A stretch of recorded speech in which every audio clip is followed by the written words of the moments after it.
Well, good morning, and thank you for joining us. Earlier this month, an investigation by researchers at Suffolk University Law School found that in defiance of state laws, 71% of Black people seeking to rent apartments in Greater Boston were being discriminated against by real estate agents, shown fewer apartments, offered fewer incentives to rent, and in some cases, ghosted when the renters gave Black-sounding names. Well, this does not come as a surprise to anyone who has read The Color of Law, a forgotten history of how our government segregated America, a best-selling book by scholar Richard Rothstein, who joins us this morning. Sir, thank you very much for your time this morning. Thank you. It's a pleasure to be with you. Is it fair to say that the finding of this study is not a surprise to you, and if so, why? It was somewhat of a surprise to see that the statistics are so high, but it's not a surprise that ongoing discriminatory practices are reinforcing the segregation that was so powerfully created by government in the mid-20th century.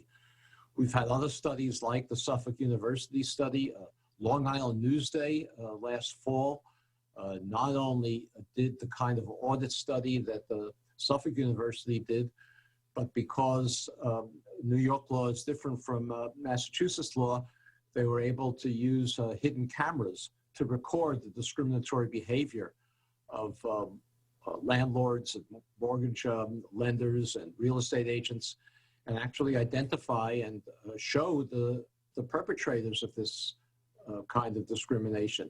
That's the kind of thing we need.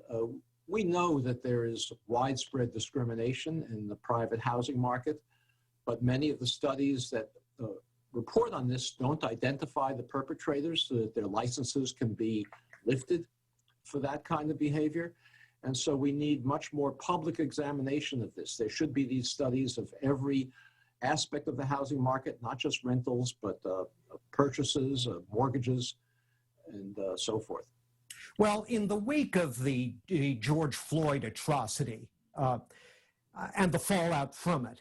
There's been a lot of talk, not just about police violence against African Americans, but also about some of the issues we're talking about here, systemic racism. And there's been talk about new laws. But if the law is routinely circumvented in the way these studies find, and ignored not just by bigoted individuals, but as your book demonstrates, by the government itself, how are new laws going to change anything? Well, we need to enforce existing laws. It doesn't do any good to have a law without enforcement. And as I indicated a minute ago, we should be identifying the perpetrators of this discrimination, lifting their licenses. Real estate agents, for example, are very heavily regulated by state government. Their licenses should be lifted if they engage in this kind of ghosting or steering behavior. So we need to enforce present laws, but more than enforcing new laws or present laws, we need to enact remedies for past discrimination, because it's the very powerful policies of the federal government as well as state and local governments in the 20th century that created the segregation that we know today. And these are not separate issues from, as you say, the murder of George Floyd in Minneapolis. We would not have the kind of police abuse, mass incarceration that results from it if we weren't concentrating the most disadvantaged young men, predominantly African-American or disproportionately African-American, in single neighborhoods where they engage in those confrontations with the police. It's not, I wouldn't say that there wouldn't be discriminatory behavior if we did not have that intense concentration of disadvantage, but it's certainly grossly exacerbated by that concentration. So the policies that government followed to create racial boundaries in every metropolitan area in this country are the ones that underlie the discriminatory behavior of police today and that need to be remedied. And let me give you one example from Boston.